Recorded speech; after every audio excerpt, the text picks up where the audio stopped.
ಅಂತ ಕಾಲ ಬತ್ತು ಯಪ್ಪ. ಆ ಹೊಲ ಬೇಕತ್ತ, ಹೊಲ್ದಾಗ ದುಡಿಯವ್ ಬೇಡತ್ತ. ಮತ್ತ ಗೌರ್ಮೆಂಟ್ ನೌಕರಿ ಬೇಕತ್ತ. ಚಪ್ರಾಸಿ ನೌಕರಿ ಆಗ್ಲಕ್ಕ, ಯಾವುದೇ ನೌಕರಿ ಆಗ್ಲಕ್ಕ, ಅವ ನಾಲಿ ತೆಗ್ಯವನೇ ಇರ್ಲಕ್ಕ ಗೌರ್ಮೆಂಟ್ ನೌಕರಿ ಇರ್ಬೇಕಂತ. ನಾವು ಹೊಲ ಕೇಳೇನು, ಹೊಲ್ದಾಗೇನು ದುಡಿಯವ್ರು ಏನ್ ಮಾಡೋರಿ ಅಡ ಒಯ್ದು.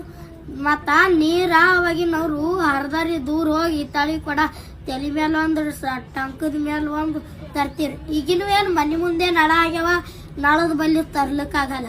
ಅಡ ನಾವು ಇದೇ ಅಂತ ಕಾಲ ಅವತ್ತು. ನಮ್ಮಂತ ದೋತರು ಉಟ್ಕೊಂಡವ್ನಿಗೆ ಯಾರು ಪಸಂದ್ ಮಾಡ್ಬೇಕು? ಈಗಿನವ್ರಿಗೆ ಹರಿದಿ ಚಣ್ಣಿ ಕಿಶಗಳು ಇಲ್ಲಿ ಮೊಳಕಲ್ತನ ಬಂದಿರ್ತಾವ. ಮತ್ತ ಅರ್ಧ ತಲೆ ಬೋಳಿಸ್ದವ್ನಿಗೆ ಪಸಂದ್ ಮಾಡ್ತಾರ. ಬರ್ತಾ ಬರ್ತಾ ಕಾಲ ಎಲ್ಲಿಗೆ ಹೋಗಿ ಮುಟ್ಟುತ್ತದೋ ಏನ್ ಸುದ್ದಿಯೋ. ಈಗ ಯಾರಿಗ್ ಹೋಲಿಸ್ಬೇಕೇನ್ ಗೊತ್ತೇ ಆಗಲ್ಲಾಗ್ಯದ. ಈಗ ಒಬ್ಬೊಬ್ರು 10 ಮದಿ ಆಲಕತ್ತಾರ, ಒಂದದಕ್ಕೆ ಹೆಣ್ಣೆ ಸಿಗಲ್ಲಾಗ್ಯಾವ.